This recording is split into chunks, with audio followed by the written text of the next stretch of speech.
The first breath of dawn over Set Mott was a sigh of dust.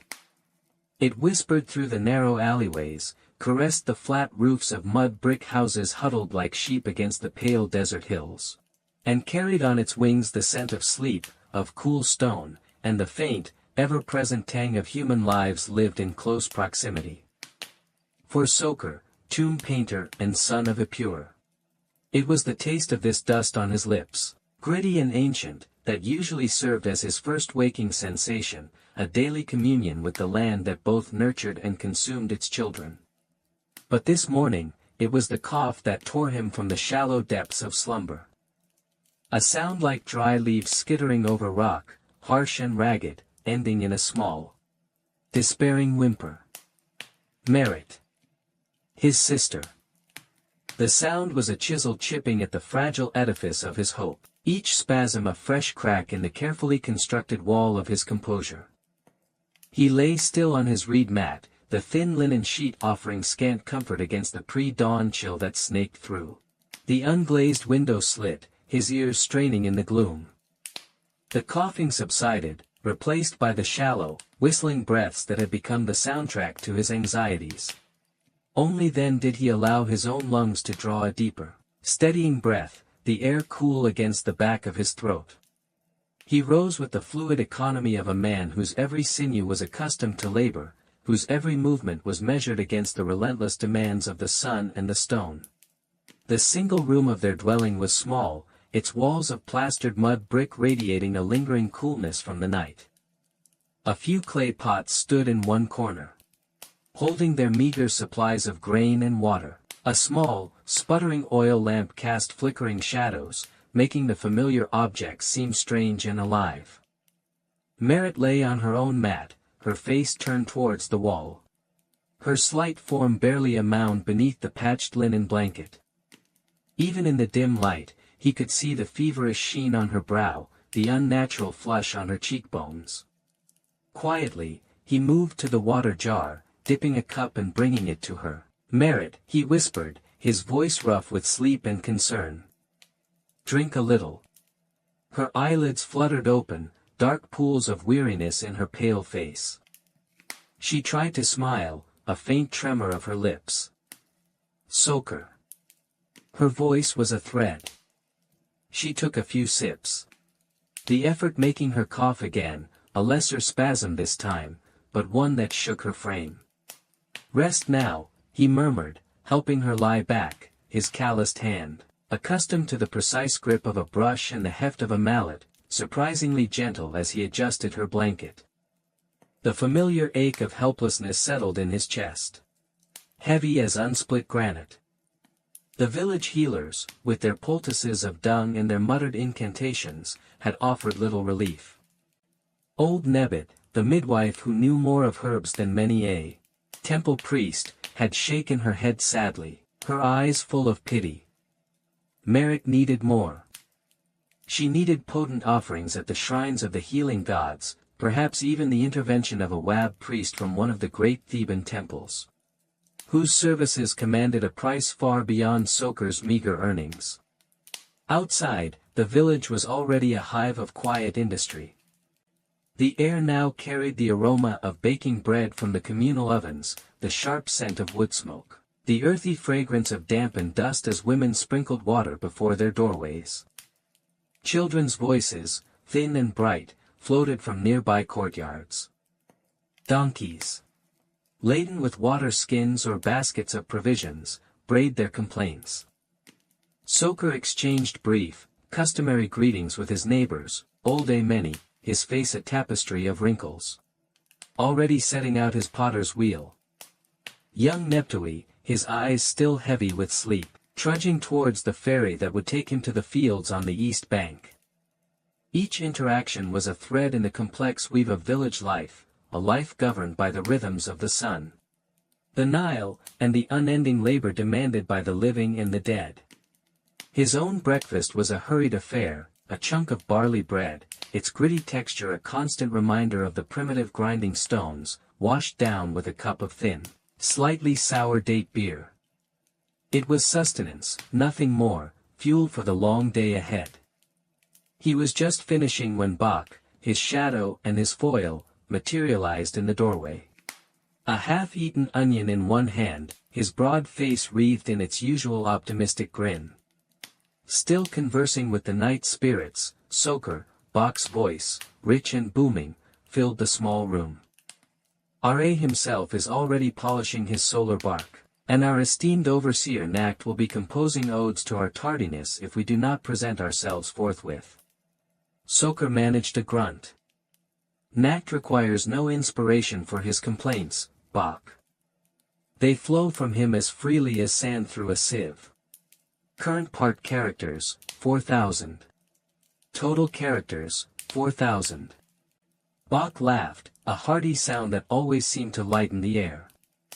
He was Soker's age, but where Soker was lean and introspective, Bach was built like a young bull, his muscles corded from years of hauling stone before he would shown a talent for the brush. His optimism was as boundless as the desert. A quality Soker sometimes envied, even as it exasperated him. "Ah, but today is a day for good omens, my friend," Bach declared, clapping Soker on the shoulder with a force that made him stumble. A new commission, word came with the dawn delivery of rations. The noble lord in Tef requires artists of great skill for his house of eternity. And who in all of Set Mot is more skilled than Soker, son of Epure, and his humble assistant, Bach, he winked. Soker felt a flicker of interest, quickly overshadowed by a familiar weariness. A new commission meant work, and work meant rations, the lifeblood of the village. But it also meant new demands, new pressures, new opportunities for things to go awry. Lord in Tef. The name was known. A noble of some influence, related by a cousin's marriage to one of Pharaoh's lesser wives. A man said to be as proud as he was impatient, and as exacting in his tastes as he was parsimonious with his rewards. Not an ideal patron. In Tef, Soker said slowly, his mind already sifting through the implications. His tomb lies high in the western cliffs, a difficult climb. And the stone there. I have heard whispers that it is not of the first quality. Whispers are for old women at the well, Bach scoffed, though a shadow of doubt crossed his open face. It is a noble's tomb, Soker, an honor, and think of the bonus if our work pleases him. My wife, Kia, has her eye on a new mirror of polished bronze, and my eldest son, little Ameni, grows faster than a papyrus reed in the inundation, he needs new sandals. Soker's thoughts flew to merit. A substantial bonus could mean so much more than sandals or mirrors. It could mean a consultation with the renowned physicians at the Temple of Mut, or at least a greater offering to Imhotep. The deified architect and healer, whose intercession might just tip the scales for his sister. The thought was a fragile seed of hope in the barren soil of his anxieties. "We shall see what Nacht has to say," he said, his voice carefully non-committal. His pronouncements often have a way of turning honeyed promises into bitter realities. They joined the growing stream of men, painters, carvers, plasterers, laborers, making their way along the dusty track that led from the village towards the stark, sun-drenched valleys of the necropolis. The Theban peaks rose before them, their limestone flanks already shimmering in the ascending heat, a silent, eternal audience to the transient lives that scurried at their feet. The air was alive with the sounds of the working day, the distant, rhythmic clang of mallet on chisel. The shouted commands of foremen, the creak of wooden rollers as a massive stone block was maneuvered into place for some other, grander tomb. Nacht, the overseer of artisans, stood at the entrance to TT 388, the designated tomb of Lord in Tef. He was a man whose face seemed to have been hewn from the same unforgiving rock as the cliffs themselves, his eyes, beneath a perpetually furrowed brow, as sharp and penetrating as a well-aimed drill. A roll of papyrus, insignia of his authority, was tucked into the belt of his clean, if somewhat worn, linen kilt. "You have decided to grace us with your presence, then," Nacht observed as Soker and Bach approached, his voice devoid of warmth. Though they were, by any reasonable reckoning, precisely on time, Nacht cultivated an air of perpetual dissatisfaction. It was, Soker suspected, a tool to keep the workers constantly on edge, striving to exceed expectations that were always just out of reach. "The blessings of the morning to you, esteemed overseer Nacht," Bach offered, his voice smooth and deferential. We hurried as swiftly as Ra's own chariot.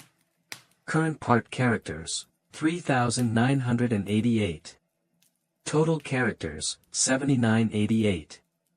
Nacht's thin lips twitched, a gesture that might have been the ghost of a smile or merely a grimace.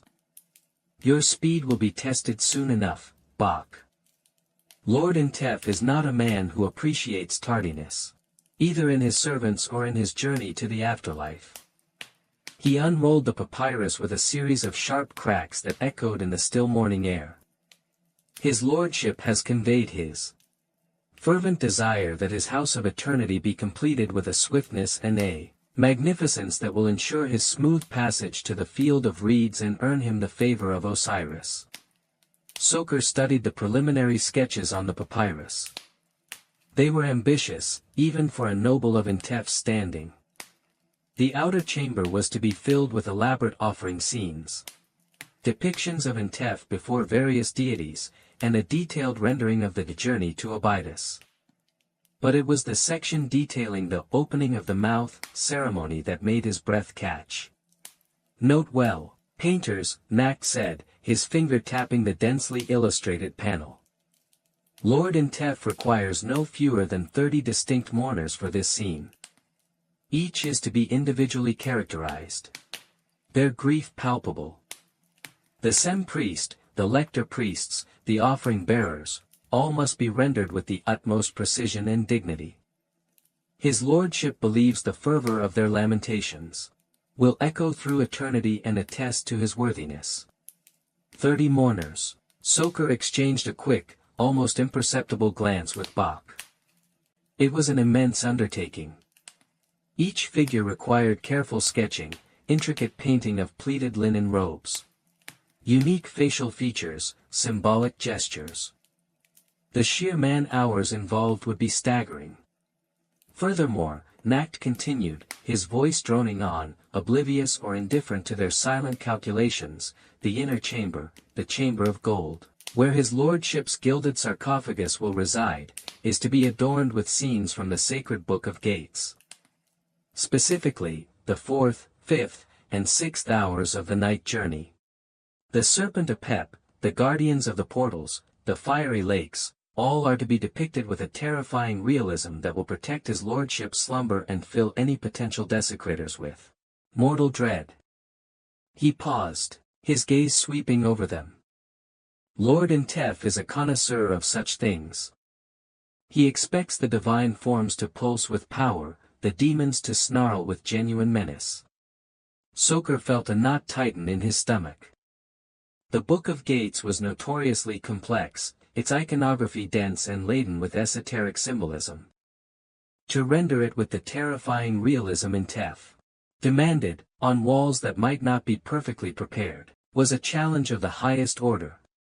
"The western wall of this outer chamber, great overseer," Soker ventured, his voice carefully respectful, "it presented some difficulties during the initial quarrying. The stone there is known to be fractured, with veins of softer marl. I fear it may prove unstable for detailed carving, and even for plasterwork if not meticulously prepared." He had inspected the tomb briefly a moon ago, when it was first being opened, and the sight of the crumbling rock face had stayed with him. Nacht's eyes, like chips of flint, narrowed. The master quarryman of Pharaoh's own worksite at Karnak supervised the cutting of these chambers. They declared the stone to be adequate. The emphasis on the word was subtle but clear. "Are you, Soker, son of Epur, whose skill is with the brush and not the chisel, now an expert in the deep secrets of the mountain?" "I merely voice a craftsman's concern, overseer," Soker replied, his gaze steady. He would not be baited. A sound foundation is essential for enduring art. If the plaster cracks or the paint flakes, It is the painter who bears the blame, not the quarryman who has long since departed. Current part characters, 3921. Total characters, 11909.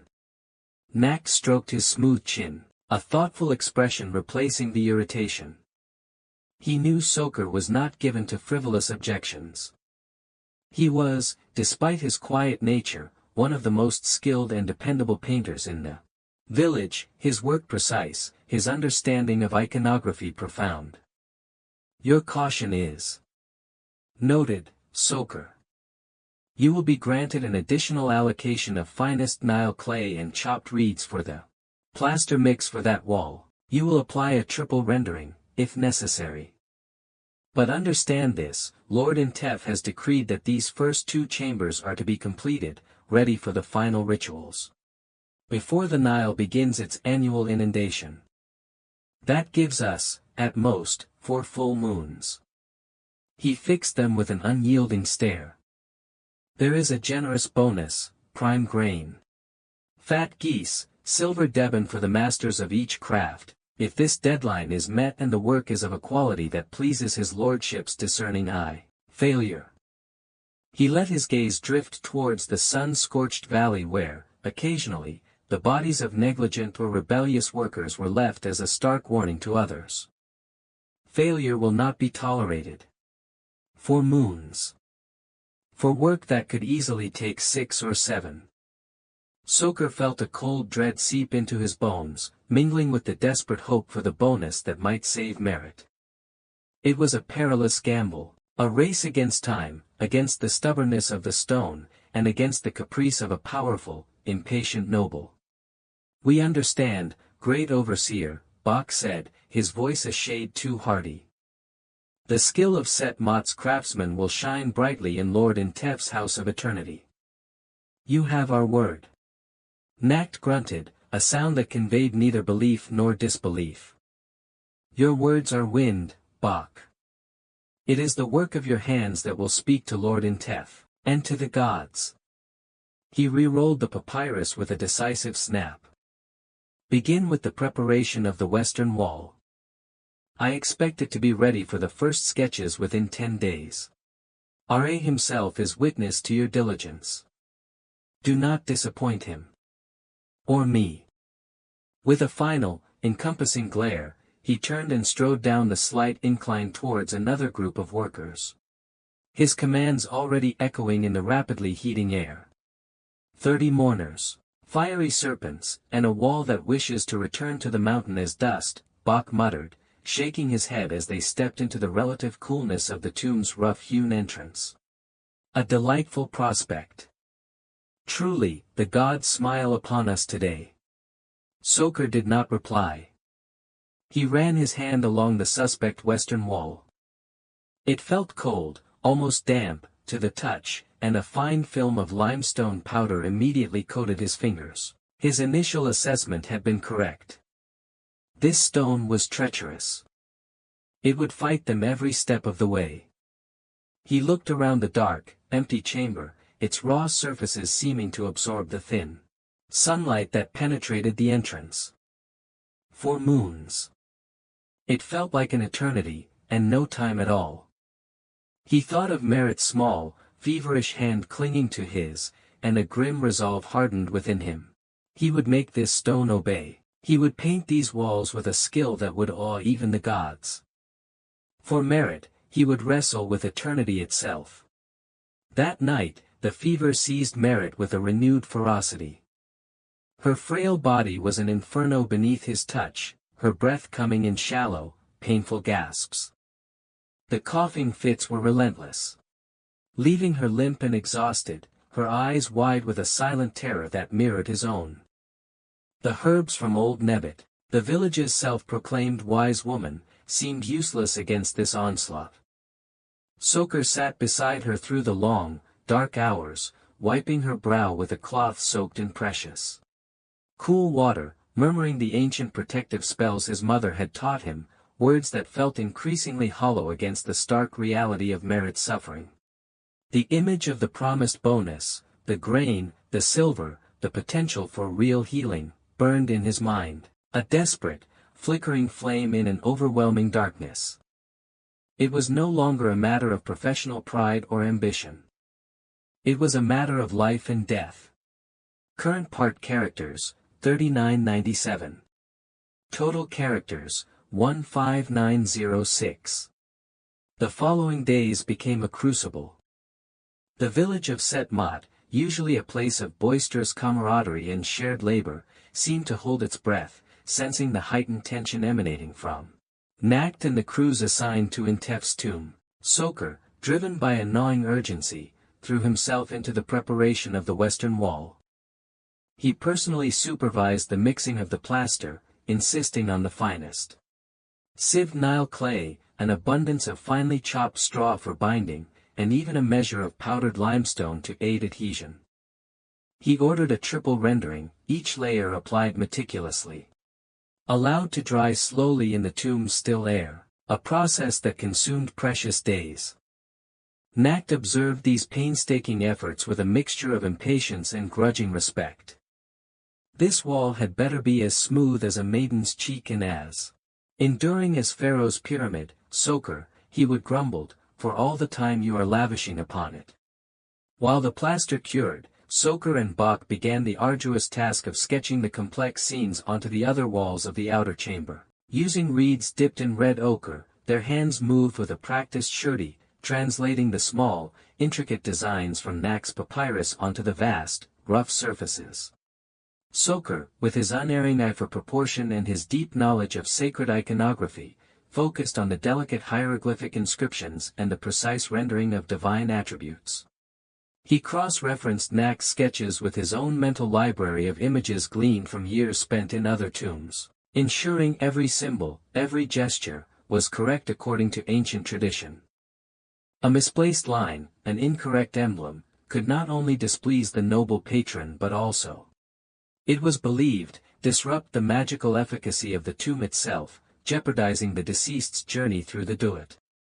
Bach, whose talent lay more in capturing the dynamic energy of figures than in the minute precision of hieroglyphs, roughed in the larger forms, the stately procession of offering-bearers, the majestic figure of Intef himself making obeisance to Osiris, Lord of the Dead.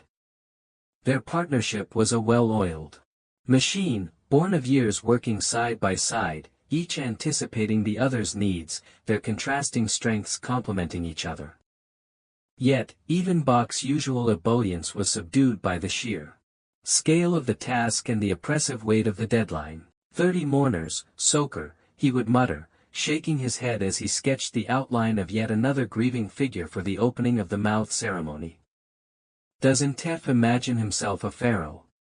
To require such a chorus of lamentation, my own father, may he find peace with Osiris, had but 6, and their wails were enough to shake the stars. The first major setback arrived with the pigment consignment. While the earthy ochres and the vibrant malachite green were of acceptable quality, the kesbej, the true lapis lazuli essential for depicting the sacred blue of divine hair, crowns, and celestial skies, was almost entirely absent. In its place were several large jars of a dull, grayish-blue powder that Soker instantly recognized as inferior Urdu. Egyptian blue frit, and a poorly manufactured batch at that. He ground a sample on his stone palette.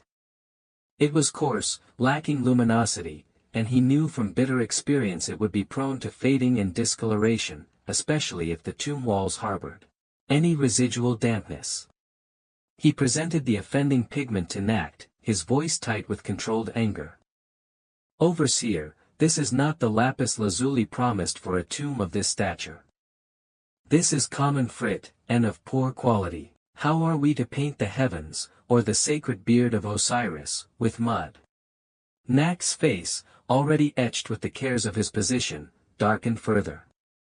He examined the pigment, then sighed, a sound like wind through dry reeds. The royal steward of granaries and supplies sends what the treasuries deem appropriate, Soker. There are shortages. Other, grander projects take precedence. This is what Kemet offers Lord Intef today. You are reputed to be a master of your craft. Perform your magic. Transform this dross into divine splendor. Is that not what you are paid your rations to achieve? Current part characters, 39.99.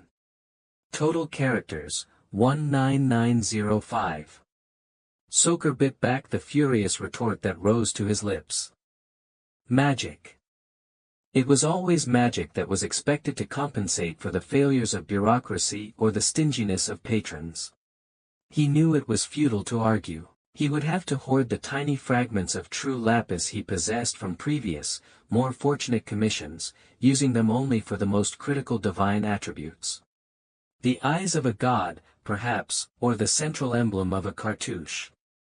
For the rest, this dull, lifeless blue would have to suffice. He could only pray that the power of the forms he painted, the precision of his lines, would somehow transcend the poverty of the material. Merit's condition remained a precarious seesaw. Some days, a flicker of her old spirit would return. She would sit up, her eyes brighter, and ask Soaker about the images he was painting in the nobleman's tomb, her imagination captivated by the tales of gods and monsters. On other days, the fever would consume her, the coughing fits would leave her breathless and weeping, and Soaker would sit by her side through the long nights. His heart a cold stone in his chest, the faces of Intef's 30 mourners seeming to mock him from the shadowy corners of his mind. It was during one of these darker periods that Tosret became a more constant presence in their small household. She was the granddaughter of a renowned village healer. Now long departed to Osiris, and though young, Tosret had inherited much of the old woman's knowledge of herbs and healing charms. She was quiet, observant, with eyes that seemed to see beyond the surface of things. She moved with a gentle competence, her hand surprisingly strong as she helped Soaker turn Merit, or skillfully applied poultices of warm mashed figs and honey to her congested chest. The breath belongs to Ammonius, but the body is of Geb, the earth, Tosret would murmur, grinding dried horehound leaves with a smooth river stone. We must coax the earth to release its hold, and invite Ammonius' breath to flow freely. She taught Soaker how to prepare infusions of coltsfoot and licorice root to soothe Merit's throat, and showed him which wild desert plants, found only in the most sheltered wadis, could be used to reduce fever. Her presence was a balm, not just to Merit, but to Soaker's own frayed spirit. She asked for little. A small portion of their grain ration in return for her herbs and her time, but her kindness felt like a gift beyond measure. He found himself looking forward to the evenings when she would come, after his own exhausting day in the tomb. While Merit slept, they would sit in the small courtyard under the vast, indifferent stars, speaking in low voices. Tosret possessed a quiet wisdom, a deep connection to the rhythms of the natural world that Soaker, his life circumscribed by the artificial darkness of tombs and the rigid demands of his craft, found both fascinating and comforting. She spoke not of grand theological pronouncements, but of the subtle language of plants, the messages carried on the desert wind, the ancient power that resided in the earth itself. Your hands are skilled, Soaker, she said one night, noticing the raw, blistered skin on his palms. They speak the language of eternity on stone. But they are still hands of flesh. You must care for them, and for the spirit that guides them. She prepared a soothing salve of aloe and myrrh, her touch gentle as she applied it to his aching fingers. In those moments, the weight of Intef's tomb, the fear for Merit, seemed to lift, just a little. The work on the outer chamber crawled forward, each painted figure a small victory wrested from time and recalcitrant materials. Soaker poured all his skill and concentration into the 30 mourners. He remembered the vivid descriptions of the opening of the mouth ceremony from the sacred papyri, the ritual actions designed to restore the senses of the deceased, to allow the Ka to once again see, hear, speak, and partake of offerings. He tried to infuse each painted face with a unique expression of stylized grief, a hand raised in lamentation, eyes downcast in sorrow, a mouth open in a silent wail. The pleated white linen of their robes had to flow with a convincing realism, their symbolic gestures precise and meaningful. It was painstaking, exhausting work. Carried out by the flickering, smoky light of oil lamps that cast eerie, dancing shadows, making the painted figures seem to writhe with a life of their own. Current part characters, 39.99. Total characters, 23904. Nak's presence was a constant goad. He would materialize like a desert djinn, his sharp eyes missing no detail, his criticisms precise and often biting. That mourner's wig, Soker, the individual braids lack definition. Lord Intef is not paying for blurred approximations. Or, to Bach, who was struggling to render the complex musculature of an ox being led to sacrifice, does that beast intend to present itself to the gods, Bach, or merely collapse from poor draftsmanship? The pressure began to fray even Bach's resilient good humor. Sometimes, he muttered to Soker one sweltering afternoon, as they paused to wipe the stinging sweat from their eyes, "I think Nacht was born with a chisel in one hand and a list of complaints in the other. If he ever praised a piece of work, I would suspect the world was about to end."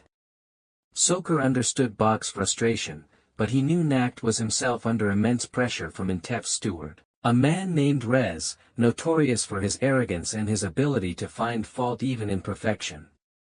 Residential had begun making weekly inspection tours of the necropolis, his pronouncements sending ripples of anxiety through all the work crews. It was during one of these periods of heightened tension that disaster struck.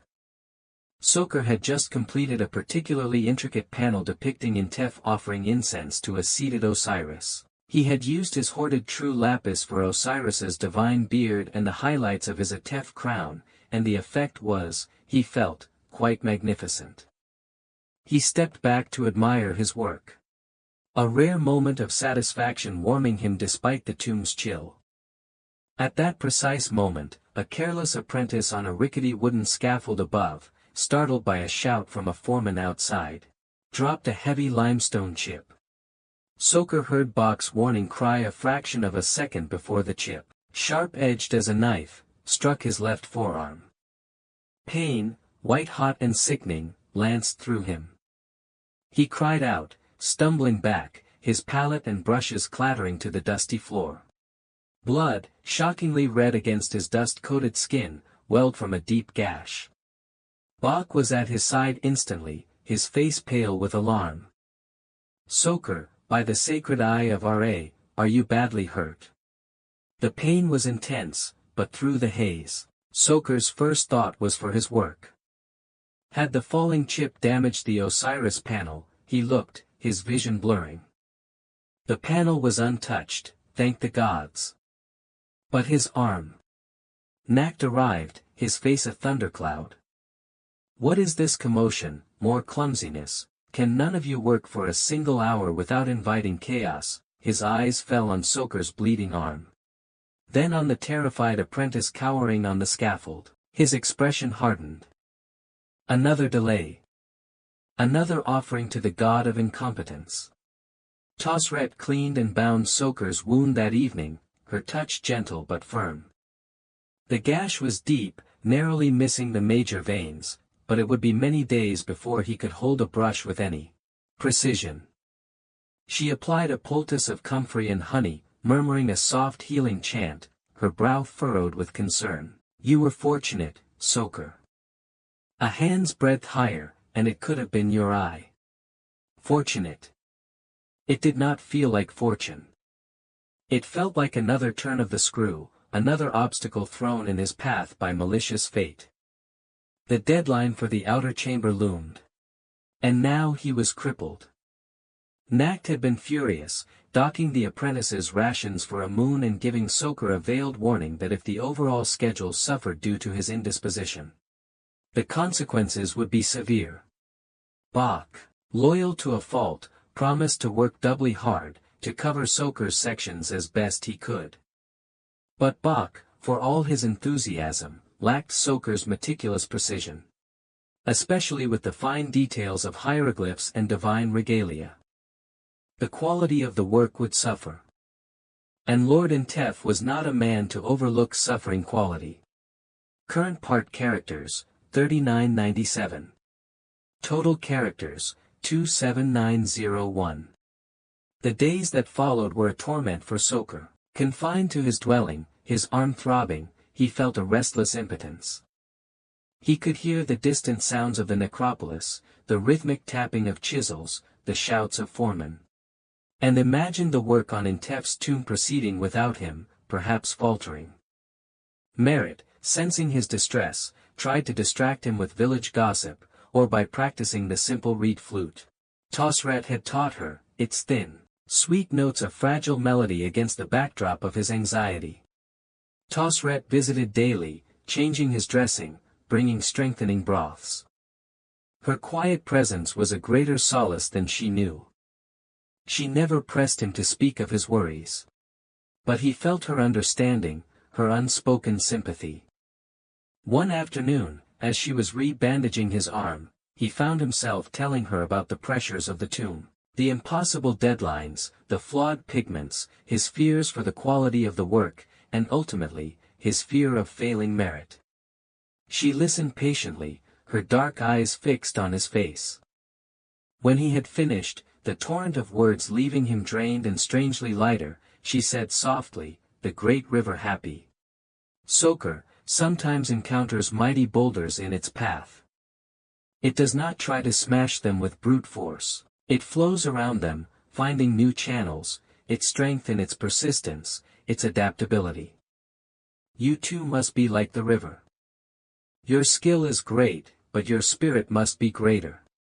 Her words, simple yet profound, resonated within him. Adaptability. Persistence. He had been so focused on the ideal, on the perfection his craft demanded, that he had perhaps forgotten the art of the possible, the ingenuity required to wrest beauty from imperfect circumstances. When his arm had healed enough to allow a clumsy grip on a brush, he returned to the tomb. Nacht greeted him with a grunt that could have been either disapproval or relief. Bach, looking haggard, embraced him warmly. "Welcome back, my friend. My hand is cramping from trying to paint hieroglyphs that look less like drunken beetles and more like the sacred words of Thoth." Soker surveyed the work Bach had done in his absence. It was commendable, for Bach. The forms were bold, the colors applied with enthusiasm. But the fine details, the subtle nuances of expression, the precise rendering of sacred symbols, these were lacking. He knew, with a sinking heart, that he would have to repaint many sections, precious time lost. The Steward residential was due for his inspection within the week. Panic, cold and sharp, pricked at Soker. There was no time to do everything perfectly. He would have to choose his battles, focus his efforts on the most prominent scenes, the ones most likely to catch the steward's critical eye. And he would have to be adaptable. It was then, standing before a half-finished panel depicting a row of offering-bearers, that an idea, born of Tosret's words and his own desperation, began to take shape. If he could not achieve perfection in every detail, perhaps he could create an illusion of richness, of complexity, using bolder outlines, more contrasting colors, techniques that suggested detail rather than painstakingly rendering it. It was a risk. Such an approach, if not executed with supreme skill, could look crude, unfinished. But it might be their only chance. He explained his plan to Bach, who, after a moment of skepticism, embraced it with his usual vigor. "A painter's trick, like a magician who distracts the eye with one hand while the other performs the magic, I like it." For the next few days, they worked with a new, almost feverish intensity. Soker focused on the faces and hands of the figures, the most expressive elements, rendering them with all his skill. For the elaborate pleats of the linen robes, the intricate patterns on a collar, he used a quicker, more impressionistic technique, relying on strong highlights and deep shadows to create a sense of depth and richness. He used the inferior blue frit with a bolder hand. layering it to achieve a semblance of depth, outlining it with sharp black to give it definition. It was not the work he would have chosen to do, not the meticulous perfection his soul craved. But it was, he hoped, work that would pass muster, work that would save them. Current part characters, 3993.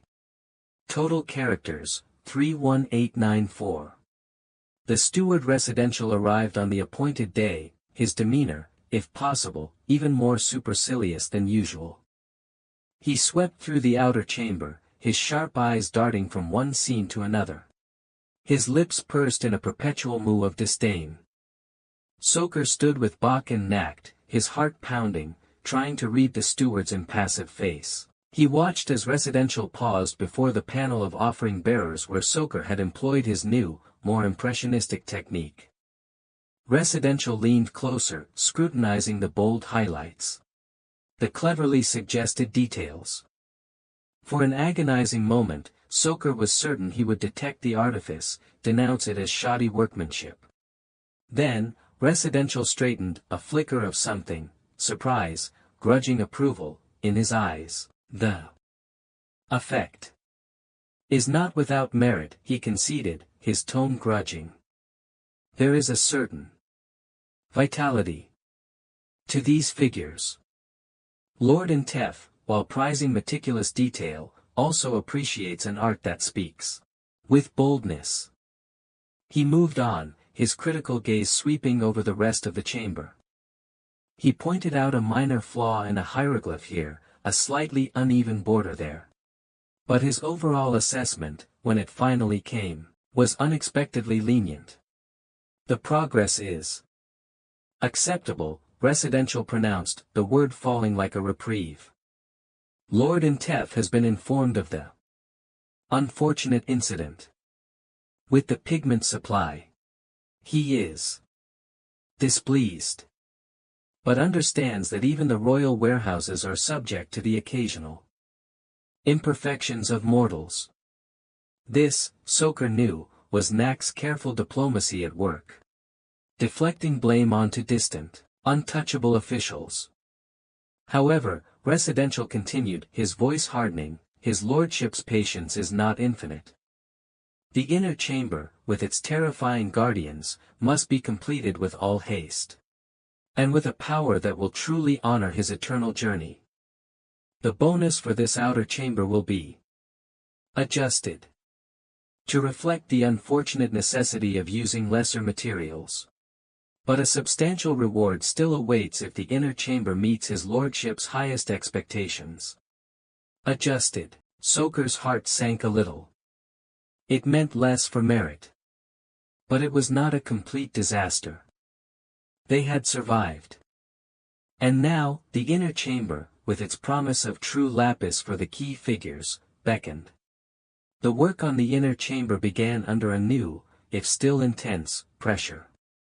Knacked, emboldened by Reza's grudging approval and Intef's promise of true lapis, procured several small, carefully sealed jars of the precious Kesbech. Holding the first jar, feeling the weight of the finely ground, intensely blue powder, Soker felt a surge of artistic exhilaration he had not experienced in months. This was the color of the heavens, the color of divinity. With this, he could truly make the guardians of the Duat live. He started with Nehebko, the great serpent-headed god who guarded the threshold of the underworld. He painted the massive coils with painstaking care, each scale highlighted with the true lapis, so that the serpent seemed to shimmer with an inner light, its eyes of polished obsidian glinting with ancient wisdom and menace. Bach, working beside him on a towering figure of the ape-headed Babi, eater of souls, found his own spirits lifted by the quality of the pigments. Even the air in the tomb seemed less oppressive, charged with a new creative energy. Tosret continued her visits, her quiet presence a steady rhythm in Soker's life.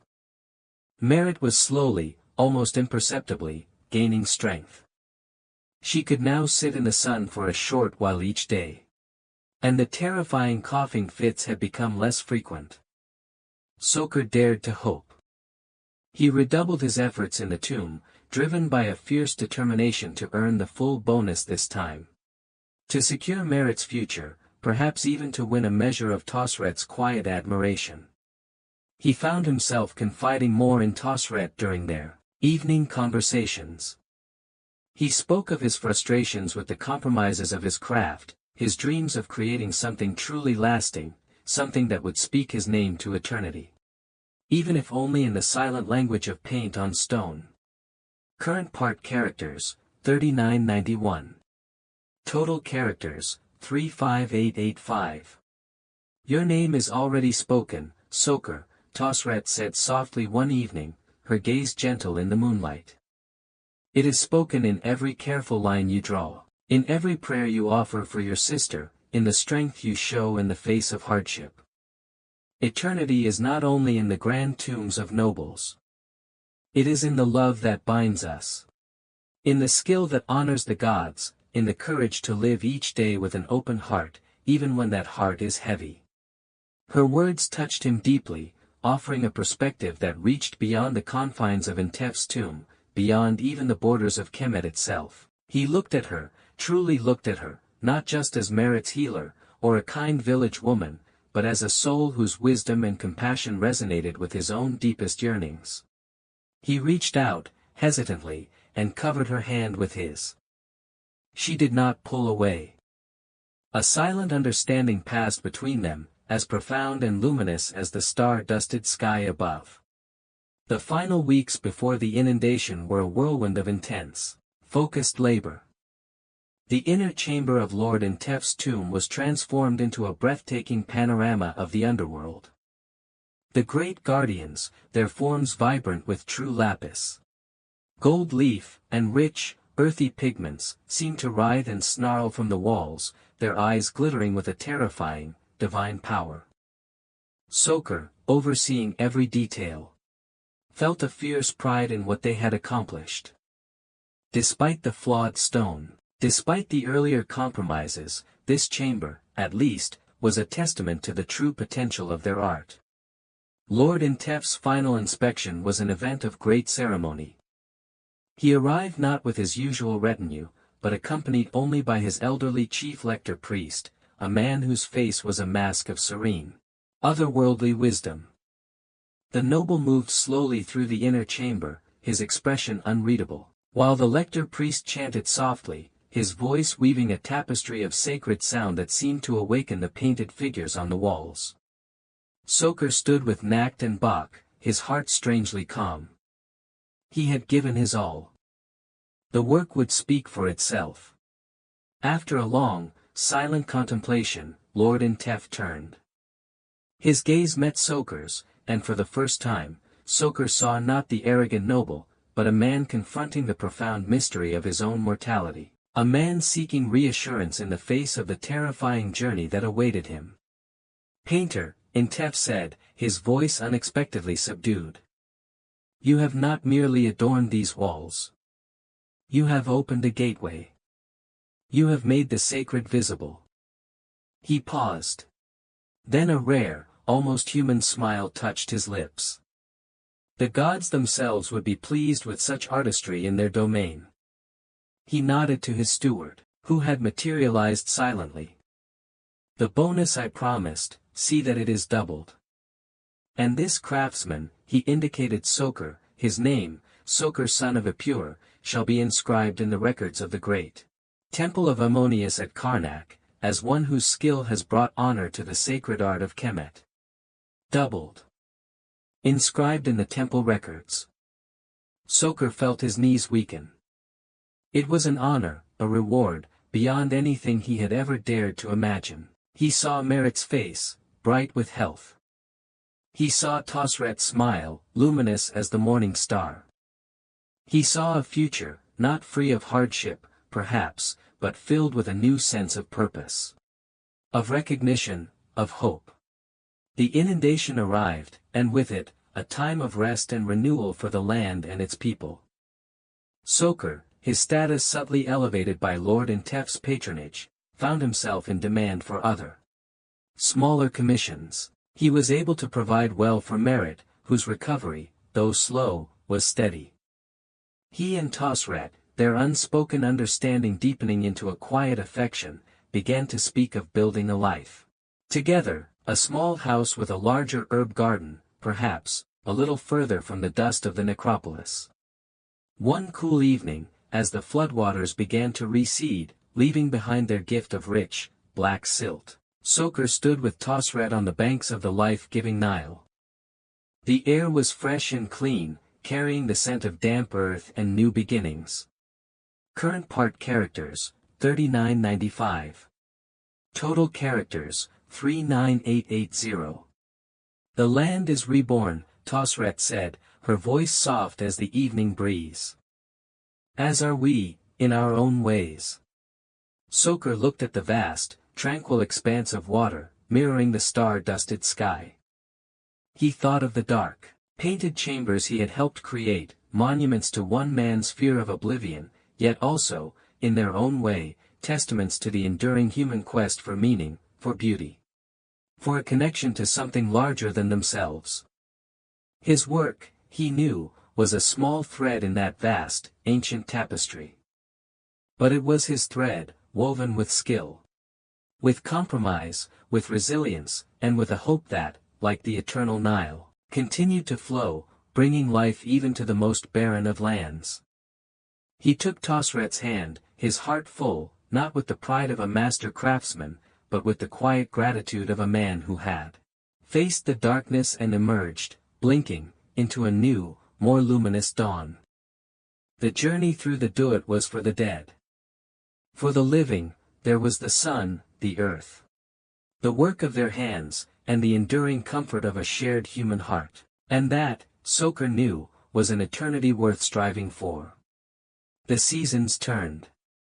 Lord Intef's tomb was sealed, his mummy laid to rest amidst the splendors Soker and his team had crafted, to await his judgment before Osiris. Soker continued his work, his reputation growing.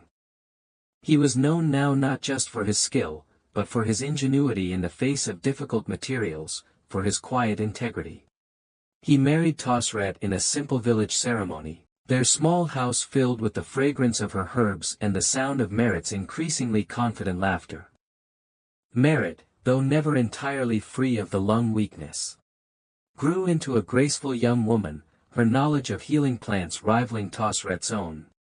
Soker never forgot the lessons of Lord Intef's tomb, the compromises forced by circumstance, the unexpected grace that could arise from flawed materials, the profound connection between the sacred and the mundane. He taught young apprentices, including his own son, born in the second year of the inundation after his marriage. Not just the techniques of painting, but the importance of listening to the stone, of respecting the materials, and of finding the truth within the forms they created. His name was indeed recorded in the temple archives at Karnak, a small, almost insignificant entry among the lists of artisans who had served the great gods and nobles of Kemet. But for Soker, it was enough.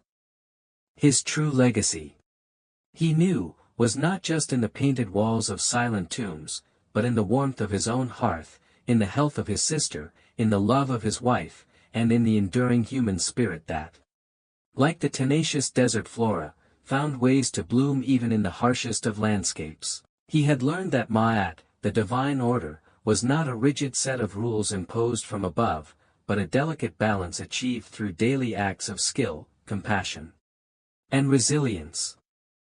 And in striving to maintain that balance in his own small corner of the vast, eternal land of Kemet, Soker, the tomb painter of Set Mot, had found his own measure of immortality.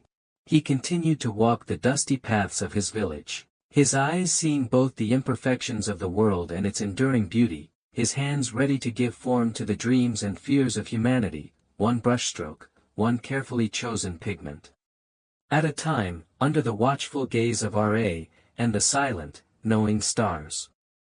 The Nile would flood and recede, pharaohs would rise and fall, but the quest to leave a mark, to tell a story, to find meaning in the face of the void, that, Soker knew, was as eternal as the sands themselves.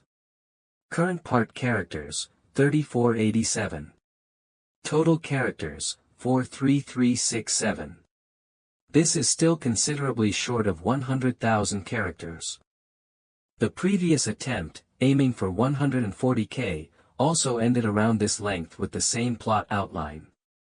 To reach 100,000 characters, the plot would need significant expansion with more subplots, deeper dives into secondary characters, more detailed exposition of daily life, religious practices, and more numerous and complex obstacles for Soker.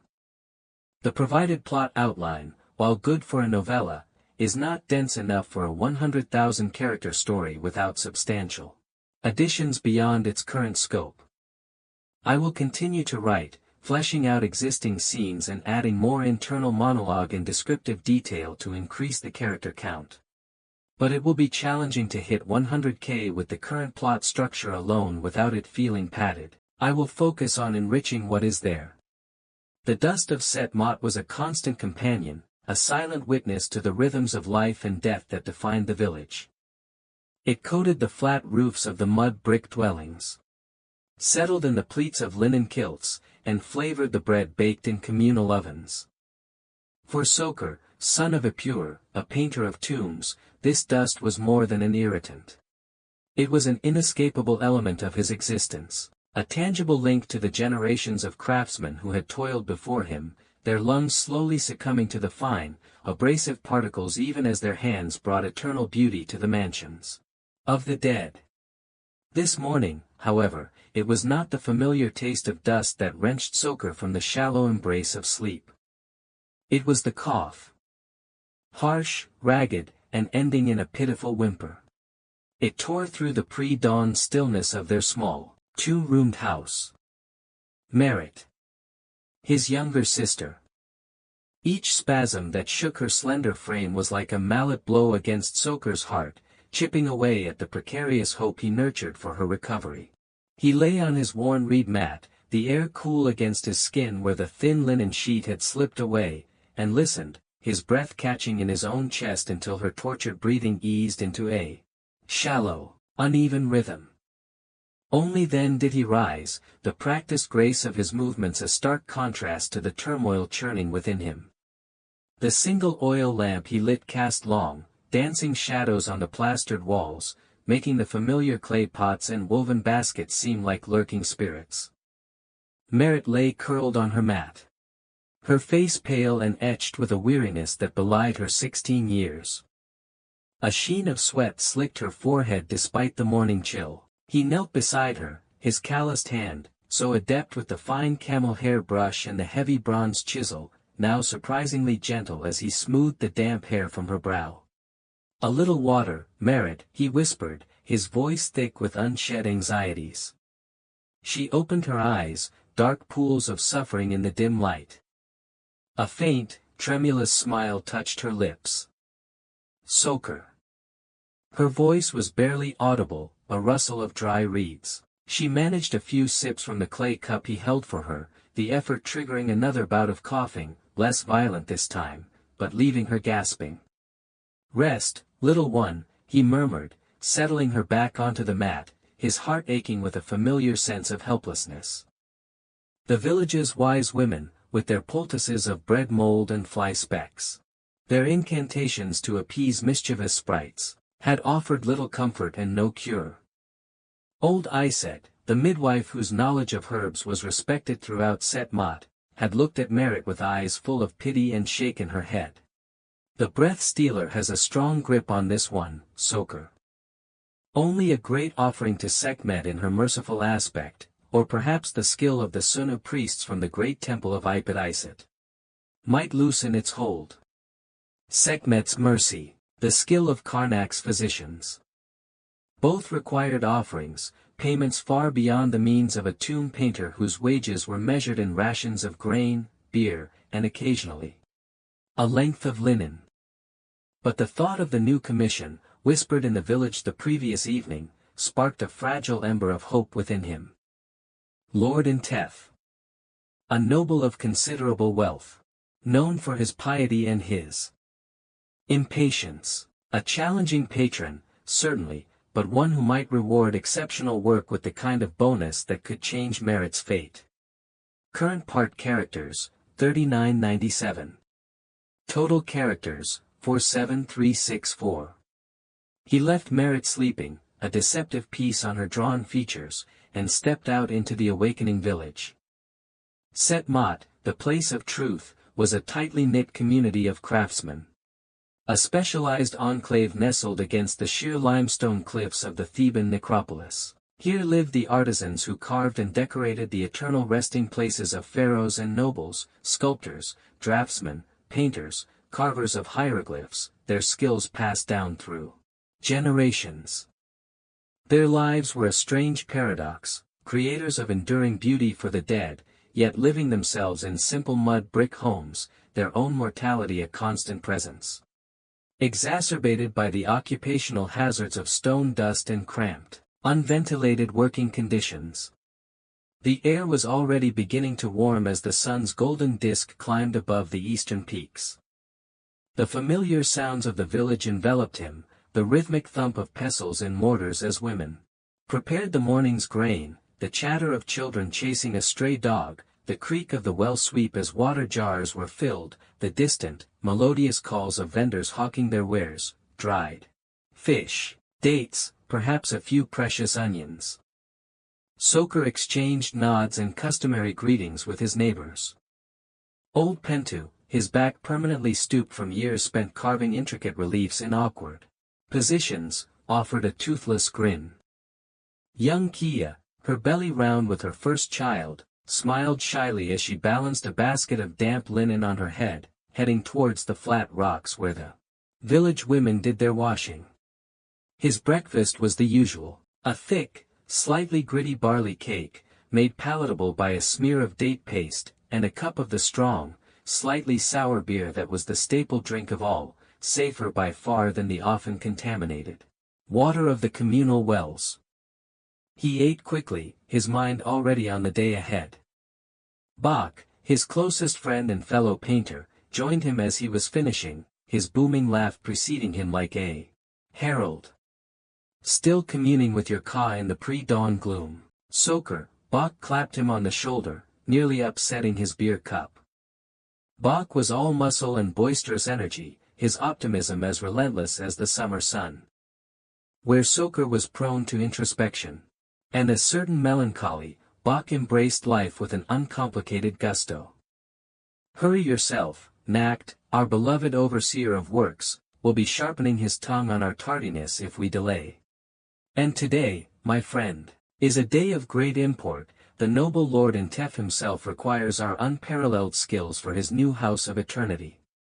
Soker managed a wry smile. Unparalleled, Bach, or merely available and desperate enough to meet his undoubtedly impossible demands, Lord Intef's reputation preceded him. He was known for his exacting standards, his volatile temper, and a distinct reluctance to part with his silver debon unless utterly dazzled. Details. Mere details, Bach waved a dismissive hand, scattering crumbs from the onion he was munching. It is a noble's tomb, Soker, not some petty merchant's hole in the rock. Think of the prestige, the opportunity to truly showcase our art, and, he lowered his voice conspiratorially, the whispers speak of a generous bonus if the work is completed swiftly and to his lordship's very particular satisfaction. My Saida has her heart set on a new carnelian necklace, and young Kansu needs sturdier sandals if he is to chase gazelles with any success. Soker's thoughts, as always, flew to merit. A generous bonus. It was more than a necklace, more than sandals. It was the difference between hope and despair. We shall see what particular satisfaction entails, he said, his voice carefully neutral. And what Knack deems swift. He rose, gathering his few personal tools, a worn leather pouch containing his finest brushes made from single donkey hairs, a set of pallet shells, a burnishing pebble his father had used. Let us not keep eternity waiting. Current part characters, 3999. Total characters, 51363. They joined the dusty procession of men heading towards the narrow, sun-baked wadi that led to the cluster of newly commissioned tombs. The Theban mountains loomed on either side, their limestone cliffs reflecting the growing heat with a fierce intensity. The silence of the necropolis was broken only by the crunch of sandals on gravel, the occasional shouted command from a distant work crew, and the ever-present buzz of flies. Nacht, the overseer of artisans for the western necropolis, awaited them at the entrance to Tomb TT388. He was a spare, hard-bitten man, his skin the color and texture of old parchment, his eyes like chips of obsidian, missing nothing. Responsibility had etched deep lines around his mouth and eyes. He was a man caught between the demands of the nobles and the realities of the workforce, a difficult, often thankless position.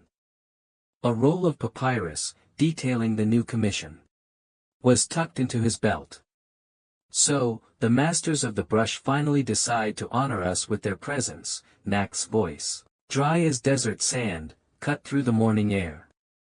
Though Soker and Bach were, by the shadow clock, precisely on time, Nacht believed in maintaining a certain level of preemptive dissatisfaction.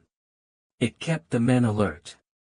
The path was unusually congested this morning, great overseer, Bach offered, his voice smooth as polished alabaster. It seems all of Set Mod is eager to contribute to the glory of Lord Intef.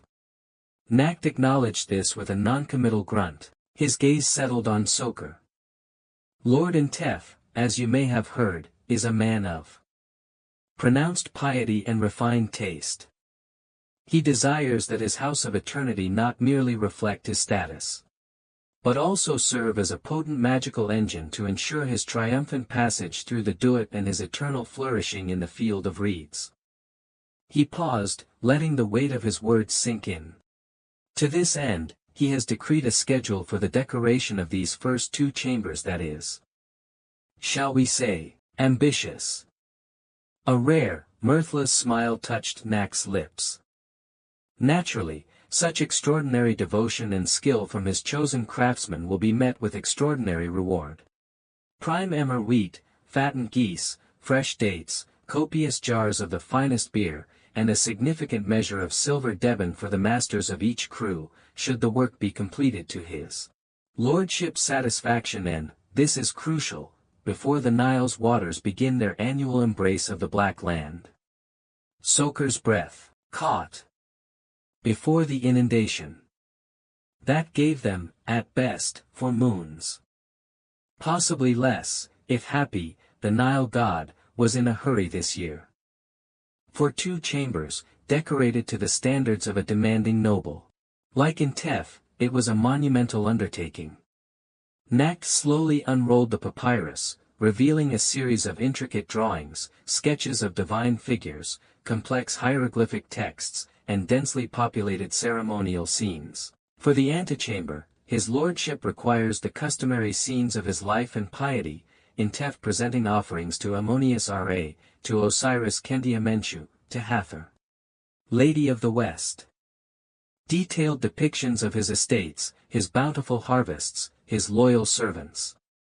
Furthermore, Nacht's calloused finger stabbed at a particularly elaborate panel.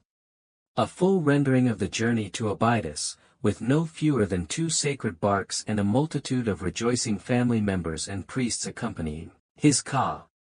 Bach let out a low whistle, quickly suppressed as Nacht's sharp gaze flickered towards him. Soker's mind was already working, calculating the square cubits of wall space. The amount of pigment required, the sheer number of man-hours. The journey to Abydos alone, with its crowded boats and detailed landscapes, could take a skilled team weeks to complete.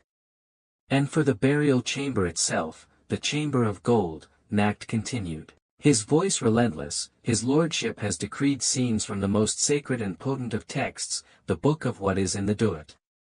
Specifically, he wishes for the 4th, 5th, and 6th hours of the night, depicting Ra's perilous journey through the underworld, his battle with the monstrous Apep, the terrifying guardians of the gates.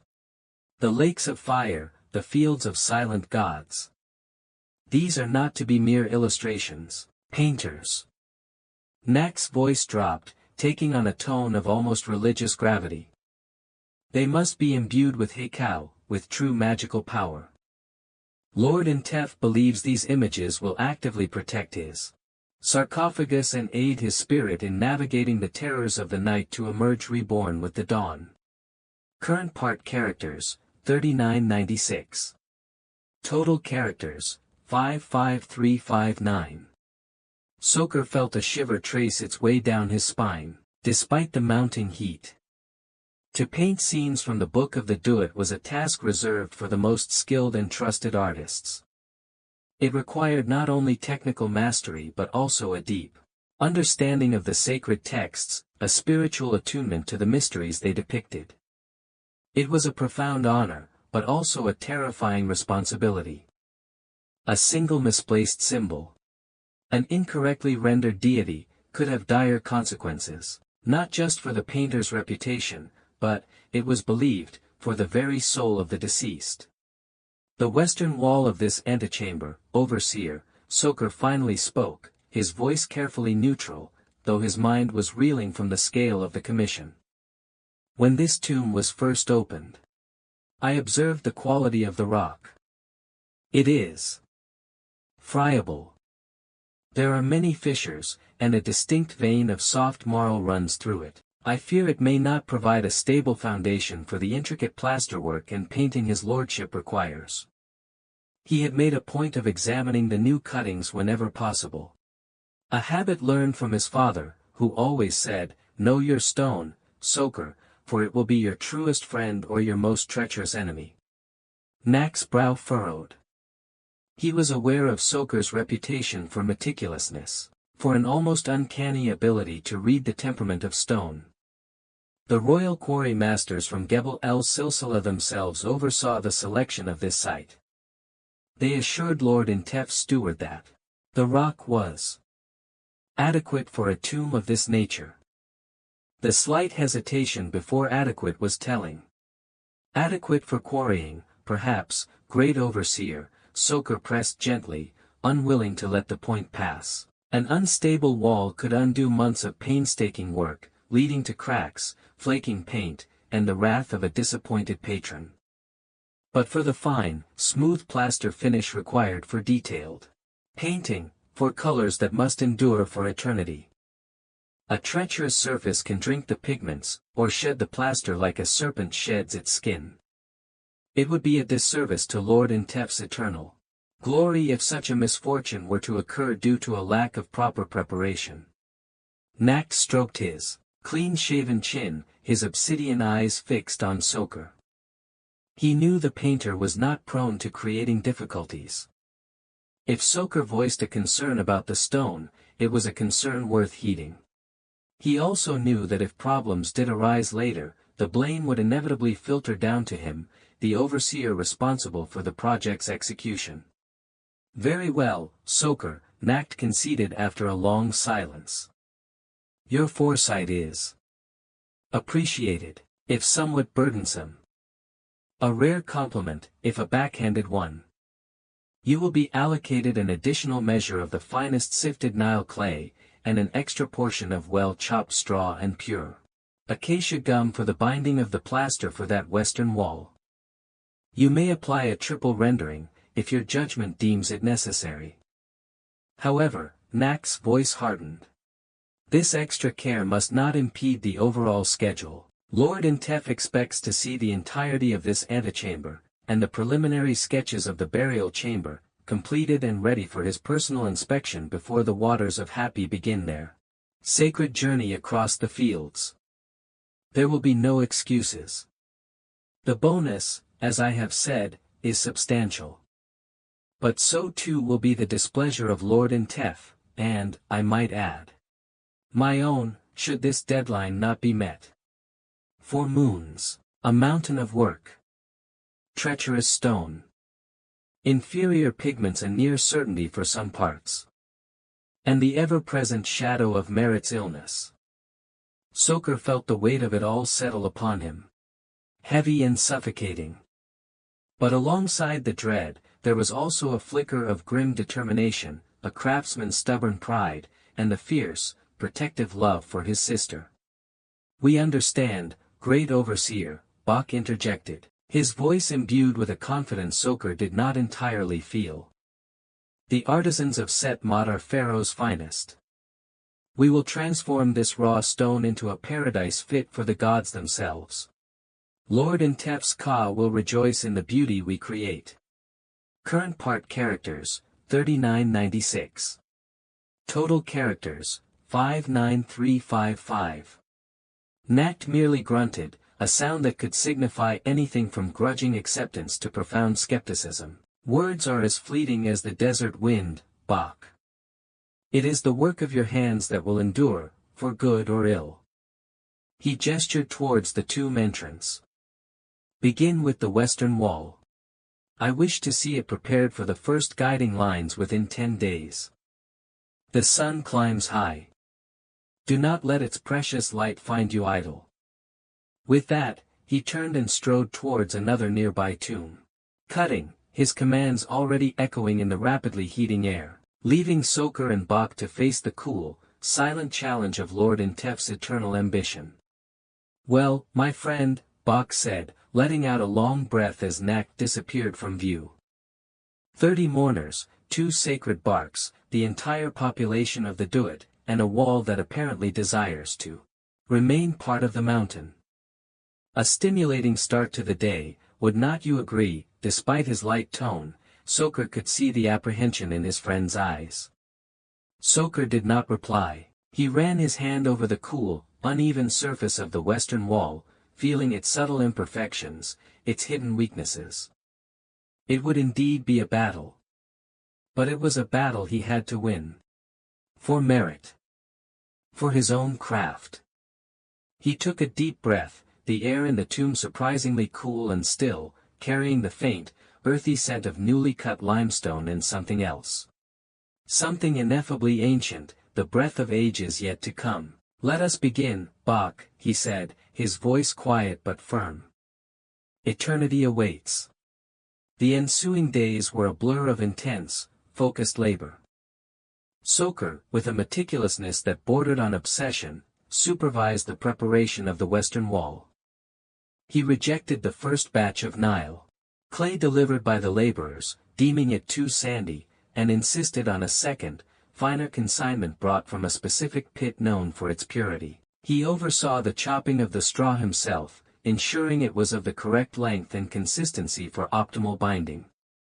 He personally mixed the plaster in small batches, adding precise measures of acacia gum and a little powdered limestone, chanting the ancient prayers to Ta, the patron god of craftsmen, to bless the materials and guide his hands. The application of the 3 layers of plaster was a slow, painstaking process. Each coat had to be applied with smooth, even strokes, then allowed to dry thoroughly in the tomb's still, arid air before the next could be added. Soker used his own burnishing stones, heirlooms from his father, to work the final skim coat to a surface as smooth and flawless as polished ivory. While this crucial foundation cured, he and Bach, along with 2 newly assigned apprentices, young Amina and eager but clumsy Pa, turned their attention to the other walls of the antechamber. Using long, straight-edged reeds and cords coated in red ochre dust, they snapped precise guiding lines onto the prepared surfaces, dividing the vast expanses of wall into registers and panels, according to the preliminary sketches on Nacht's papyrus. Soker's eye for measurement and proportion was legendary in Set Mot. He could lay out a complex scene with an accuracy that often astounded even the scribes who drafted the initial designs. He moved with a quiet intensity, his concentration absolute. The concerns of the outside world, Merit's fragile health, the dwindling supplies in their own household, the ever-present threat of Nacht's displeasure, temporarily held at bay by the absorbing demands of his craft. Bach, meanwhile, struggled with the sheer scale of the figures required for the journey to Abydos. By the sacred ibis of Thoth, Soker, he grumbled one afternoon, wiping sweat and red ochre dust from his brow. Did Lord Intef intend to take the entire population of Thebes with him on his pilgrimage? My arm aches for merely outlining these endless rows of rejoicing relatives. Soker, meticulously drawing the intricate hieroglyphs that would caption the scene. allowed himself a rare smile. Perhaps his lordship wishes to ensure he is not lonely in the afterlife, Bach. Or perhaps he merely wishes to impress upon Osiris the vastness of his earthly importance. Current part characters, 3989. Total characters, 63344. Well, he is certainly impressing upon my muscles the vastness of his ambition, Bach retorted, but there was a grudging admiration in his voice. Despite the pressure, despite the often thankless nature of their toil, there was a deep, almost spiritual satisfaction in seeing these barren stone walls begin to come alive under their hands. In knowing that their skill was giving tangible form to the most profound beliefs and aspirations of their culture. The first real crisis, after the initial concerns about the Western Wall, arrived with the delivery of the pigments. As Soker had feared, the consignment of Kesbej, true lapis lazuli, was insultingly small, barely enough for the most critical divine attributes. The bulk of the blues supplied was the same. Inferior erdiofrit he had dreaded, its color flat and lifeless, its texture coarse. He confronted Nacht again, more forcefully this time, presenting a sample of the true lapis alongside the dull frit. Great Overseer, Soker said, his voice tight with frustration, how are we to depict the celestial majesty of Nut, the starry expanse of her divine body, with this powdered earth? How can we paint the sacred beard of Osiris, or the vibrant crowns of the gods, with a pigment that has no more life than a dried locust husk? Lord Intef will surely see the disparity. He will know he has been slighted.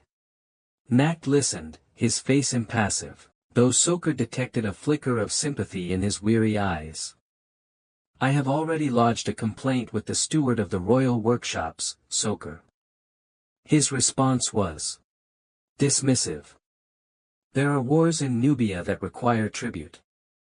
There are grand temple constructions at Ipet Iset that consume resources like a hungry crocodile devours fish. Lord Intef, for all his influence, is but one noble among many. We must make do with what Kemet provides. He sighed, a sound of profound resignation. You are artists. Your skill lies in illusion, in transformation. Use your craft to breathe life into this dull clay. The gods, perhaps, will appreciate the effort, even if the materials are wanting. Soker left Nacht's presence with a heavy heart. Illusion. Transformation. It was easy for Nacht to say. But Soker knew that the finest skill could not entirely compensate for the poverty of the material. The sacred blue was not just a color. It was a symbol, a conduit of divine energy. To render it with a lifeless imitation felt like a profanation, a betrayal of his art and of the very gods he was meant to honor. He would have to be incredibly judicious with his small reserve of true lapis, saving it for the most sacred elements, the eyes of the gods, the ankhs of life. The central cartouches of Lord Intef's name. For the rest, he and Bach would have to employ every trick of their trade, careful layering, contrasting outlines, the clever use of shadow and highlight, to coax a semblance of vibrancy from the deadened frit. Merit's health, meanwhile, remained a source of constant, gnawing anxiety. Some days, she would seem almost her old self, her laughter echoing faintly in their small courtyard as she helped Tosret sort herbs or weave a simple reed basket. On these days, Soker's spirit would soar, and he would return to the tomb with renewed energy, his brushstrokes imbued with a lightness and grace that even Nacht occasionally deigned to acknowledge. But then, inevitably, the fever would return, the coughing fits would rack her fragile body, and Soker would be plunged back into the depths of fear and despair. Tosret was his rock during these dark periods. Her quiet strength, her practical wisdom, her unwavering compassion, were a lifeline in the turbulent sea of his emotions. She never offered false hope, but her presence was a constant reassurance that he was not alone in his struggle. She taught him more about the healing properties of the desert plants, showing him how to prepare a soothing infusion of wild thyme and licorice root that seemed to ease Merritt's breathing. How to make a poultice of crushed carob pods and honey to draw out the inflammation in her chest. Current part characters, 3996. Total characters, 67340. You have a healer's hands, Soker, Tosret remarked one evening, as she watched him deftly prepare a complex herbal decoction. They are not just skilled with the brush and chisel. They carry a gentleness, an empathy, that is rare. Soker felt a flush rise to his cheeks, a warmth that had nothing to do with the cooking fire. He had begun to feel a connection to Tosret that went beyond gratitude for her help with Merritt. He admired her intelligence, her resilience, her profound understanding of the natural world. He found himself seeking out her company, looking forward to their quiet conversations under the stars, where they would speak not just of herbs and healing, but of their dreams, their fears, their hopes for a life beyond the dust and toil of Set Mot. In the tomb, the work on the antechamber neared completion. The 30 mourners for the opening of the mouth ceremony were a triumph of artistry over adversity. Soker, using every trick he knew, had managed to give each face a distinct and poignant expression of grief, their stylized gestures conveying a profound sense of loss and reverence. The journey to Abydos, despite the limitations of the blue pigment, was a vibrant panorama of life on the sacred Nile, the sacred bark seeming to glide effortlessly over waters that Soker had painstakingly layered with shades of dull frit and clever white highlights to suggest the shimmer of sunlight. Even Nacht, during his inspections, would pause before these scenes, a rare expression of something akin to admiration on his stern face. But as they prepared to move into the burial chamber, to begin the even more demanding task of depicting the terrifying guardians of the Duat, a new crisis erupted. A section of the western wall, the one Soker had lavished so much care upon, the one he had believed to be finally sound, suddenly and inexplicably developed a series of fine, spidery cracks that radiated outwards from a central point, marring a beautifully painted scene of Intef presenting offerings to a serene, ibis-headed Thoth. Soker stared at the cracks in disbelief, his blood turning to ice. He had done everything right, the triple rendering, the slow curing, the finest binding agents. How could this happen, had the underlying dampness, the treachery of the mountain stone, finally broken through his defenses? Nacht's arrival was heralded by a sharp intake of breath from Bach, who had discovered the disaster moments before. The overseer's face, when he saw the ruined panel, became a mask of cold fury. This defilement, Nacht hissed, his voice trembling with suppressed rage. After all your reassurances, Soker, after all the precious time and materials expended on this accursed wall, Lord Intef's steward, the fastidious Res, is due for a full inspection in 3 days. 3 days, if he sees this. If he reports this abomination to his lordship. Nacht did not need to finish the sentence. The consequences would be catastrophic, for Soker, for Nacht himself, for the entire work crew. Disgrace, punishment, the loss of the bonus that was Merritt's only hope. Soker felt a wave of despair so profound it almost buckled his knees. He had failed. Despite all his skill, all his effort, the capricious mountain had defeated him. He looked at the cracked image of Thoth, the god of wisdom and writing, his serene face now marred by a web of fissures, and it seemed a cruel mockery of his own pretensions to knowledge and control. It must be the shifting of the mountain itself, great overseer, Bach stammered, ever loyal, trying to deflect the blame from Soker. A tremor in the deep rock, something no craftsman could foresee or prevent. Nacht rounded on him. Silence, fool, do not speak to me of shifting mountains. This is incompetence, or worse, sabotage, his wild eyes fixed on Soker. You will repair this, painter. You will make it perfect. And you will do it before residential sets foot in this valley. If not. He drew a ragged breath, his composure shattering. If not, Then pray to whatever gods you still believe in, Soker, for mercy you will not find from me, nor from Lord Intef. He turned and stormed out of the tomb, his parting words hanging in the air like a curse. Current part characters, 3986. Total characters, 71326. 3 days. To cut out the damaged section, replaster, allow it to dry, and then repaint a complex scene with a speed that bordered on the impossible. Soker felt a cold numbness creep over him. Bach placed a hand on his shoulder, his usually cheerful face grim. Young Amina and Pa, the apprentices, looked on with wide, terrified eyes. We will help, Soker, Bach said, his voice low but firm. All of us. We will work day and night. We will not sleep. We will not rest until it is done. And so began a desperate, feverish race against time. Soker, his mind cleared by the sheer impossibility of the task, moved with a preternatural calm. He directed the others with quiet precision. His voice never rising, though his eyes burned with an intense, almost frightening focus. They carefully chipped away the cracked plaster, taking care not to damage the surrounding paintwork. Bach, his muscular arms surprisingly deft, mixed fresh plaster, a special quick-drying formula Soker had learned from an old Theban master, incorporating powdered natron and a fine desert sand that would, Soker prayed, resist any lingering dampness. They worked in shifts, by the flickering, smoky light of numerous oil lamps that filled the tomb with a suffocating heat and an acrid stench. Soker himself barely paused, snatching only moments of rest.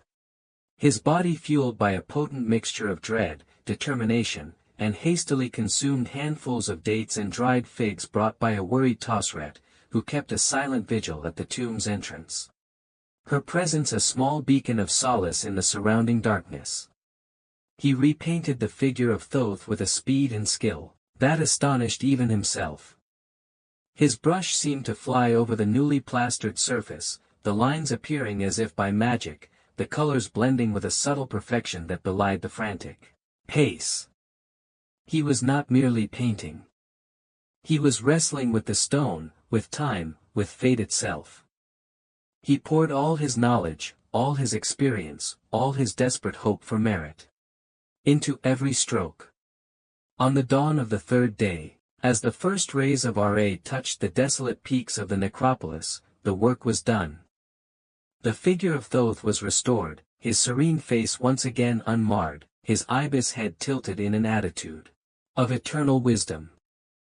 The repair was seamless, invisible to all but the most expert eye. Soker stepped back, his body trembling with exhaustion, his tunic soaked with sweat. His eyes burning from lack of sleep and the constant smoke of the lamps. He had done it. But at what cost? He felt as if he had aged 10 years in those 3 days. Rez, Lord Intef's steward, arrived at midday, his demeanor as arrogant and dismissive as ever. He swept through the antechamber, his keen eyes scanning every detail. His lips pursed in their customary expression of disdain. He paused before the newly repaired panel of Thoth, his gaze lingering for a moment that stretched into an eternity for Soker. Then, without a word, he moved on. He made a few perfunctory comments about the overall progress, issued some vague pronouncements about Lord Intef's expectations for the burial chamber. And then departed, leaving behind him a collective sigh of relief so profound it was almost a physical shock. They had survived. Again. But the incident had taken its toll. The atmosphere in the tomb was subdued, the earlier camaraderie replaced by a weary caution. Even Bach's jokes were less frequent, his laughter more forced. And Soker felt a subtle shift within himself, a hardening, a loss of some youthful idealism about his craft. He had learned that even the most meticulous skill, the most profound devotion, could be undone by the caprice of the mountain, the impatience of a noble, or the simple, brutal workings of fate. The work on the inner burial chamber began under this shadow. The scenes from the book of What Is in the Duet were even more demanding than those in the antechamber. The terrifying guardians of the underworld gates, serpent-headed demons. Knife-wielding ape-faced monsters, guardians with bodies of hippopotami and heads of crocodiles, had to be rendered with a power that would inspire genuine awe and terror. Lord Intef, Nacht informed them, had taken a particular, almost obsessive, interest in these depictions, seeing them as crucial to the protection of his eternal slumber. Current part characters, 3997. Total characters, 75323. Nacht, true to his word after Soker's bold confrontation with Lord Intef during the noble's earlier visit, had managed to procure a more generous supply of true lapis lazuli. The sight of the small, carefully sealed jars of the precious, vibrant blue pigment was enough to lift even Soker's weary spirits. With this, he could finally do justice to the divine forms, could imbue the celestial beings and the sacred symbols with the luminous intensity they deserved. He began with the depiction of Nehebko, the great, primeval serpent god who guarded the entrance to the Duat, his coils vast and powerful, his eyes gleaming with ancient, unknowable wisdom. Soker painted each scale with meticulous care, layering the true lapis with subtle shadings of black and white to create a sense of depth and iridescence, so that the serpent seemed to shimmer and writhe with a life of its own in the flickering lamplight. Bach, working beside him on a colossal figure of Ammit, the devourer of the dead, part crocodile, part lion, part hippopotamus, found his own artistic energy rekindled by the quality of the materials and the sheer, terrible majesty of the subject matter. Despite the improved pigments, the work remained fraught with challenges. The confines of the burial chamber were even more cramped than the antechamber, the air thick with dust and the fumes of the oil lamps. The intricate iconography of the Book of the Duat required constant cross-referencing with the papyrus scrolls provided by Nacht, and any deviation, any error, could be disastrous. Soker found himself working with a heightened sense of concentration, his mind entirely absorbed by the sacred texts and the potent images he was bringing to life on the stone walls. He felt, at times, as if he were not merely a painter, but a scribe, a magician, a conduit for the divine energies themselves. Merit's health, under Tosret's devoted care and nourished by the slightly better provisions Soker could now afford, continued its fragile improvement. The terrifying coughing fits had lessened, and a faint bloom of color had returned to her cheeks. She would often ask Soker to describe the fearsome gods and demons he was painting, her imagination peopling the dark, mysterious underworld with the vivid characters from her brother's tales. Tosret, too, listened with rapt attention as Soker spoke of his work, her understanding of the sacred symbol surprisingly profound. She, in turn, shared with him more of her grandmother's ancient herbal lore, teaching him how to identify and prepare remedies for common ailments, willow bark for fevers, chamomile for troubled sleep, wild garlic for infections. Their bond deepened, a quiet understanding and mutual respect blossoming amidst the anxieties and hardships of their daily lives.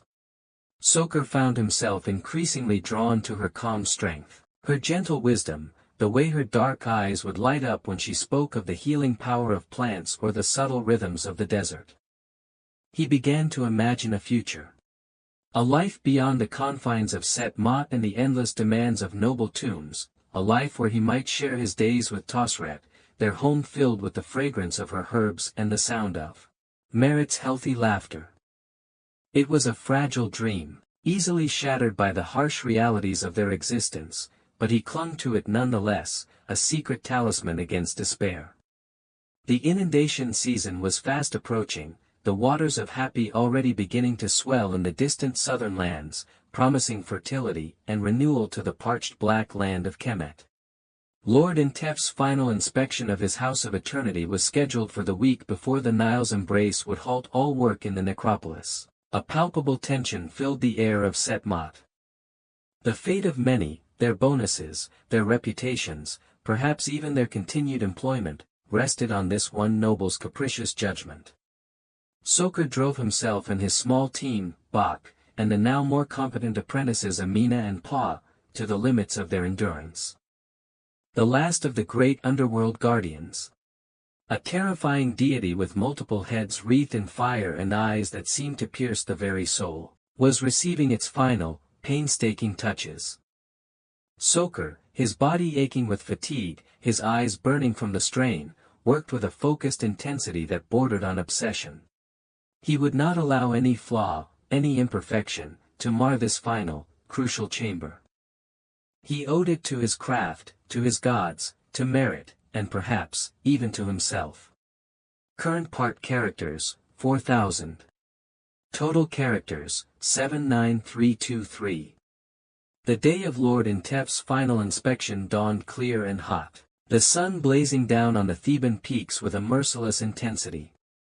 Soker, having worked through most of the night applying the last delicate highlights of gold leaf to the fiery aura of the multi-headed guardian, felt a profound weariness, yet also a strange sense of calm.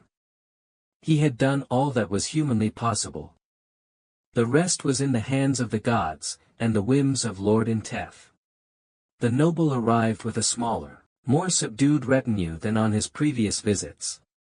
Accompanying him was not only his ever-present steward, Rez, but also a very elderly Kur-Heb priest from the great temple of Ammonius at Karnak. A man whose face was a mask of serene, otherworldly wisdom, his eyes seeming to hold the accumulated knowledge of centuries. The presence of such a revered religious figure lent an unexpected gravity to the occasion. Lord Intef moved slowly, almost reverently, through the now completed inner burial chamber. The lector priest followed, his lips moving in a silent recitation of sacred texts, his gnarled hands tracing the outlines of the painted figures as if reading a divine message from the stone itself. The air in the tomb was thick with an almost palpable sense of awe and ancient power. The terrifying guardians. Their forms vibrant with true lapis, rich ochres, and gleaming gold, seemed to snarl and writhe from the walls, their eyes following the intruders with a fierce, protective glare. The scenes from the Book of the Duat unfolded in a stunning, panoramic vista of the soul's perilous journey through the underworld, a testament to the profound Egyptian obsession with death, judgment, and rebirth. Soker stood with Nakht and Bak near the entrance, their heads bowed, their hearts pounding in unison. This was the culmination of months of relentless effort, of sacrifices made, of crises averted. He dared not look at Intef's face, fearing to see a flicker of displeasure, a hint of criticism that could shatter their fragile hopes. After what seemed an eternity, Lord Intef came to a halt before the final, most terrifying guardian, the one Soker had poured his very soul into completing. The noble stood in silence for a long moment, his gaze fixed on the fiery, multi-headed deity. The lector priest, his chanting now audible, a low, sonorous hum that resonated in the confined space, raised his hands in a gesture of profound veneration. Then, Lord Intef turned. He looked directly at Soker, and there was an expression on his usually arrogant, hawk-like face that Soker had never seen before, a mixture of awe, of fear, and perhaps, even of gratitude. "Painter," Intef said, his voice hushed, stripped of its usual imperious tone. "You and your craftsmen. You have not merely decorated these walls." He gestured around the chamber, his hand trembling slightly. "You have conjured. You have given form to the sacred mysteries. You have opened a window onto the Duat itself." He paused, then a slow, almost hesitant smile touched his thin lips. "The gods themselves," he said, his voice barely above a whisper, "would find solace and protection within such a sanctuary. My Ka will indeed journey with confidence through the terrors of the night, guided by these potent images." He turned to his steward, Rez, whose perpetually disdainful expression had, for once, softened into something resembling respect. "The enhanced bonus I spoke of, see that it is delivered to these worthy artisans without delay, let it be doubled."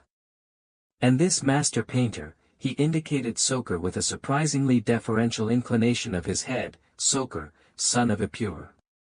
His name, and the names of his chief assistants shall be inscribed with honor in the records of the great house of Ammonius at Karnak, as those whose skill has brought glory to the sacred art of Kemet and solace to the soul of a faithful servant of Pharaoh.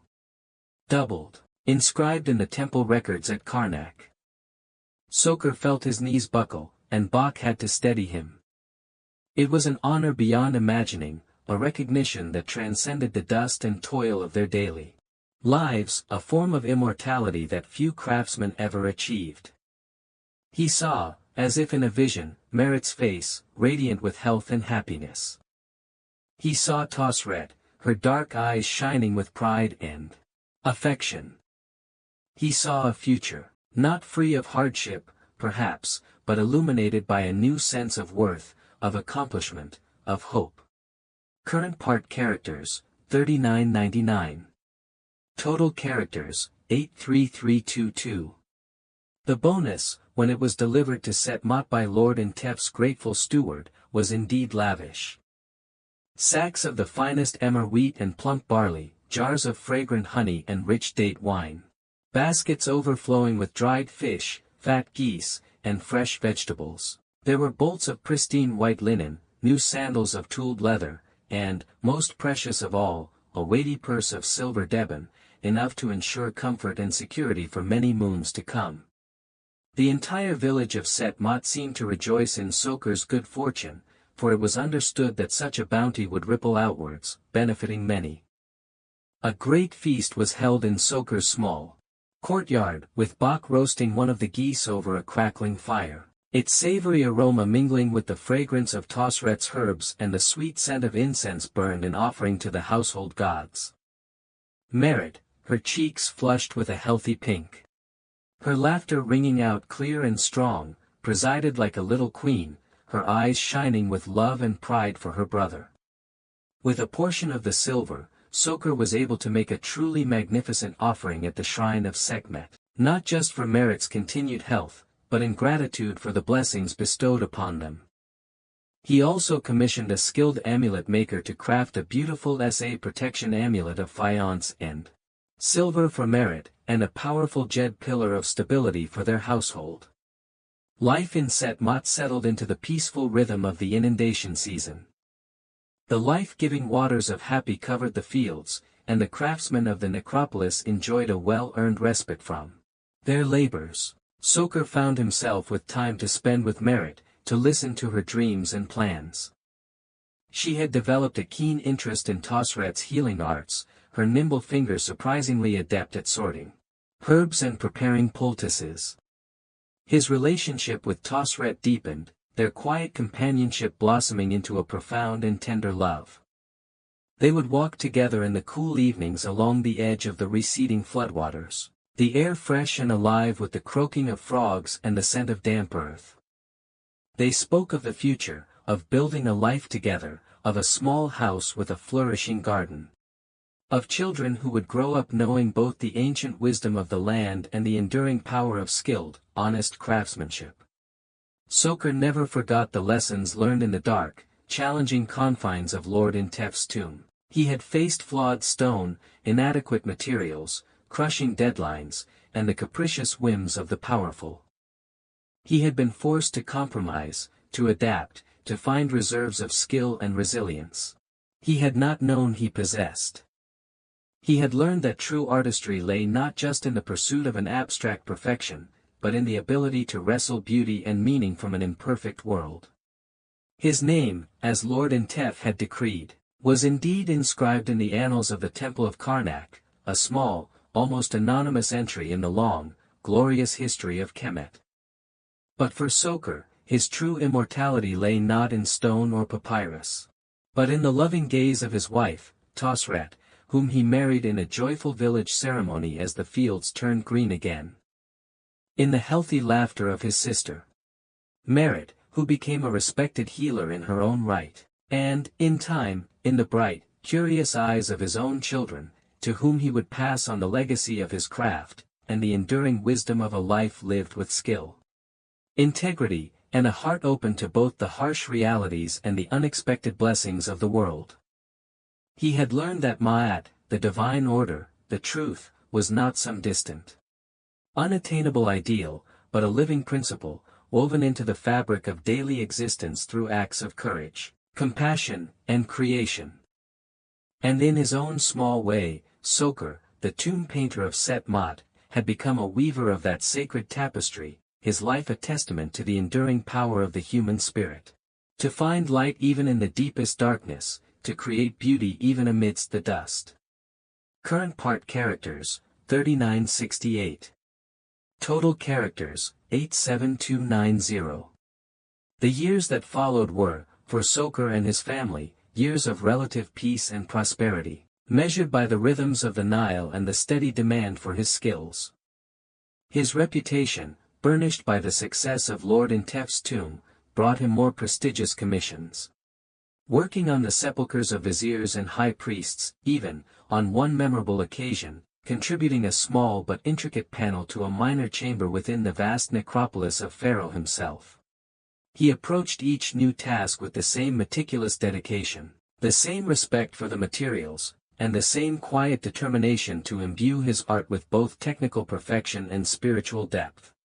He never lost his awareness of the fragility of fortune, the ever-present possibility of a bad harvest, a royal whim, or a recurrence of Merit's illness.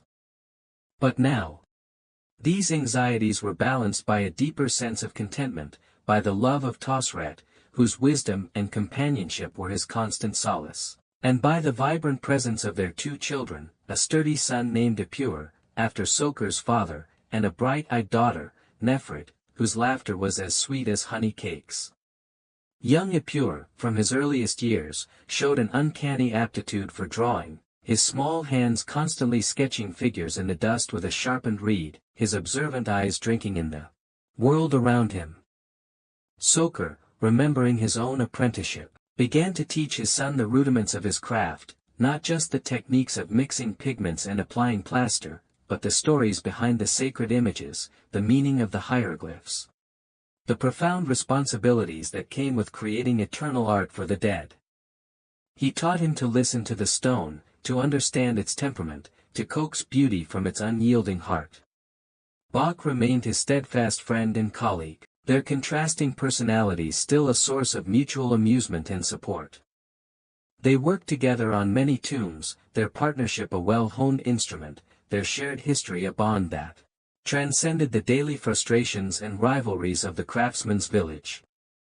Nacht, the overseer, grew older, his manner mellowing slightly with the years, though his eye for detail remained as sharp as ever.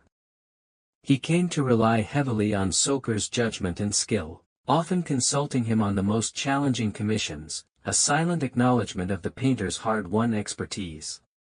Merit, with Tosret's guidance, blossomed into a skilled healer, her intuitive understanding of herbs and her gentle empathy making her beloved throughout Set Mot. The breath-stealer illness never entirely released its grip, but she learned to manage it, to live with its shadow, her spirit undimmed. She often assisted Tosret in caring for the sick and injured, her presence a comfort to many. One sweltering summer afternoon, years later, when Soker was himself a respected elder in the village, his hair streaked with gray, his hands gnarled but still steady. He took his grandson, young Senefer, Epur's firstborn, to see the entrance of Lord Intef's long-sealed tomb. The boy, wide-eyed with awe, clutched his grandfather's hand as they stood before the imposing stone facade, the painted lintel still bearing traces of its original vibrant colors despite the centuries of sun and wind. "Grandfather," Senefer whispered, his voice hushed with reverence, "did you truly paint the gods and demons within this mountain house?" Soker looked down at the boy, at his bright, curious face, so full of the unquestioning wonder of youth. He thought of the years of toil, the anxieties, the small triumphs, the compromises made in the darkness of that tomb. He thought of the vibrant lapis lazuli, a tiny spark of perfection amidst so much imperfection. "Yes, my child," he said softly, his gaze drifting towards the distant, shimmering line of the Nile, the eternal source of Kemet's life. "With the help of good friends, and the blessing of the gods, I tried to make the stone speak of eternity." He squeezed the boy's hand. It is a great responsibility, to give form to what is unseen, to tell the stories that bridge the worlds of the living and the dead. But it is also a great gift. He knew that his own time was drawing nearer, his own journey to the West. He had prepared his own small tomb, not a grand affair like Lord Intef's, but a simple, well-crafted chamber, decorated with scenes from his own life, his family, his craft, and his humble offerings to the gods. He faced the prospect with a calm acceptance, his cot prepared. His heart, he hoped, lighter than Maat's feather. He had lived his life according to the principles he had come to understand: skill, integrity, compassion, resilience. He had loved and been loved. He had created beauty that would, perhaps, endure for a little while beyond his own fleeting existence. And in the grand, cyclical dance of creation and dissolution, of life and death and rebirth, that, he felt, was a truth worthy of any man's journey.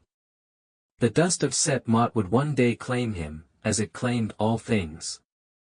But the stories, the images, the spirit woven into the fabric of Kemet, those would live on.